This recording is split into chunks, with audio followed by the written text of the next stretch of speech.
My name or my names are Elizabeth Afazwana, formerly Ola Lisa, but from 1957 I became Elizabeth Afazwana Ovi Ivase.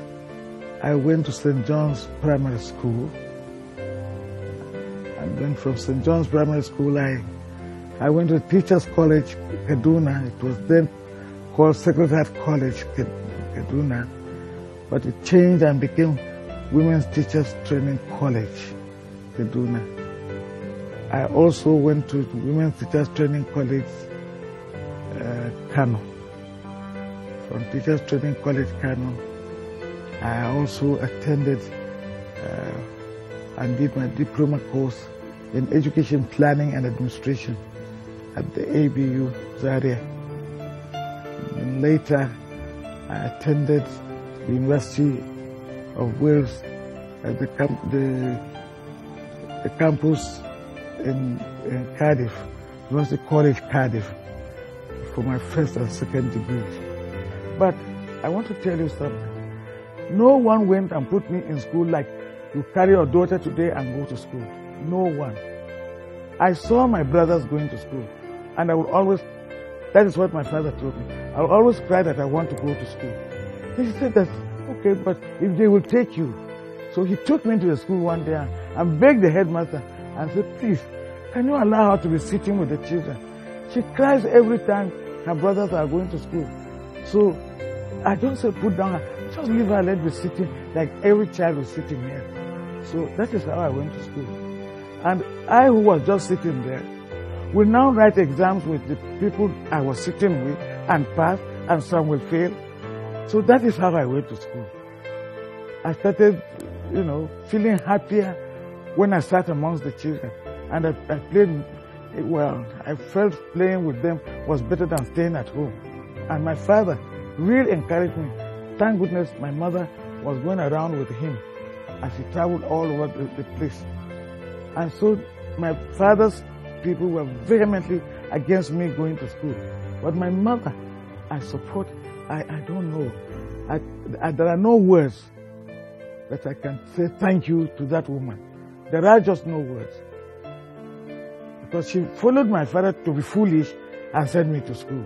What kept me going is that I had to work hard to please my father and my mother. The behavior was that of a regiment. You were either doing what he felt you should do, or you got all the punishment. He didn't care who you were, girl or boy, because he would first of all tell you that if you are his child, you will do what he wants you to do. So we were really, and I keep repeat, really afraid of doing the wrong thing, because he will, well, let him handle you, and then you will know whether you are yourself again. There are two things I talk about education. Being literate doesn't make you educated, because I know so many literate persons there that are so uneducated, and I repeat, they are so uneducated, but they are literate. You wouldn't say that person is not educated, but a whole education means you will be literate and then, be educated. People will ask me, what do you mean by education? In my own language, I have the word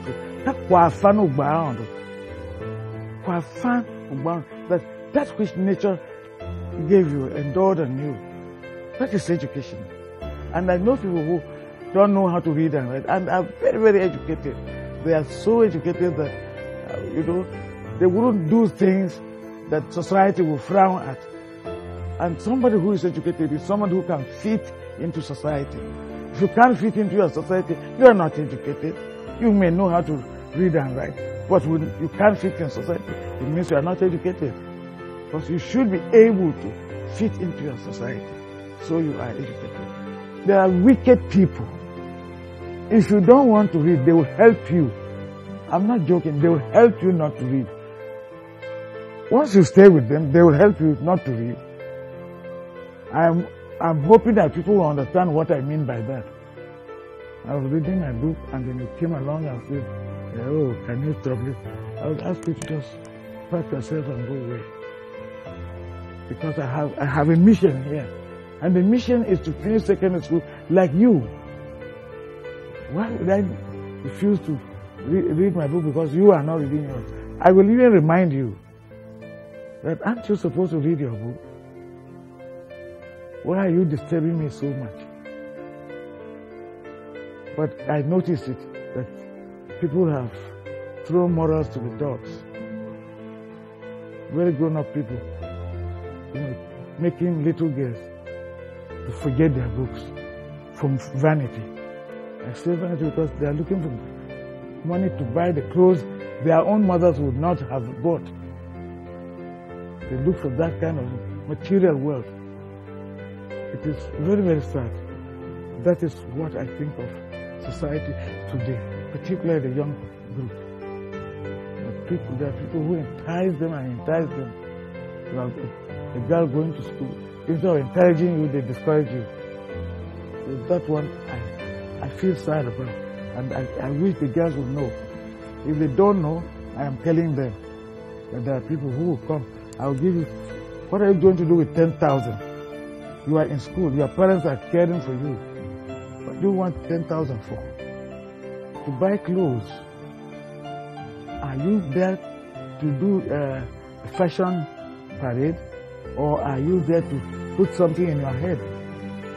You are there to put something in your head so that you can do what those boys are doing.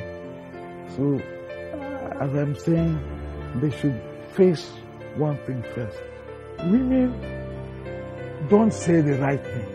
You cannot be equal to the man. You know what I mean by that? You can't be a man. The man God has created him different. Created you woman. But you need equal opportunities. It is equal opportunities that have taken me to where I am today. Equal opportunities. If you give the woman the same opportunity of giving the man, she is going to have equal opportunity and do the things you do. And they keep saying they want to be equal to. How can you be equal to the man? Can you hear the English I'm talking about? You are equal to the man. You know what we mean by being equal to something? You are exactly like that thing. No woman is equal. In fact, they are more than the men. So they shouldn't be talking about being equal to the men. They should be talking about getting equal opportunities. That which will take them wherever they want to.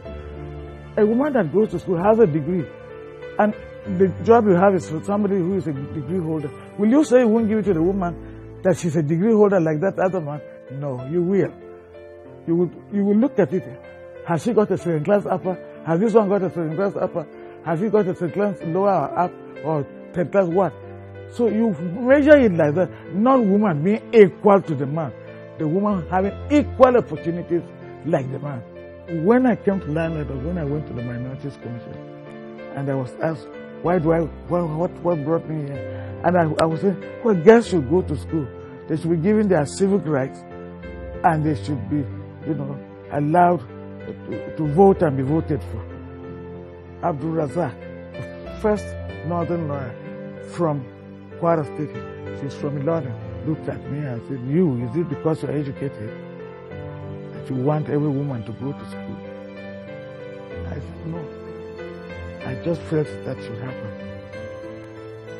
And he didn't understand how somebody who was 18 then in northern Nigeria to go to those extents, things started changing. That is why I keep saying it is that lone voice. Girls people weren't voting in northern Nigeria and being voted for. Women weren't. No woman in northern Nigeria was allowed to go out to go and say, I'm voting. Who will allow you to do that? Even I, who pioneered the thing, nobody ever allowed me to vote until 1960 something. That is the time I ever voted. When I see women in parliament, I say, God, I thank you very much. I am not dead. I am seeing that which I advocate.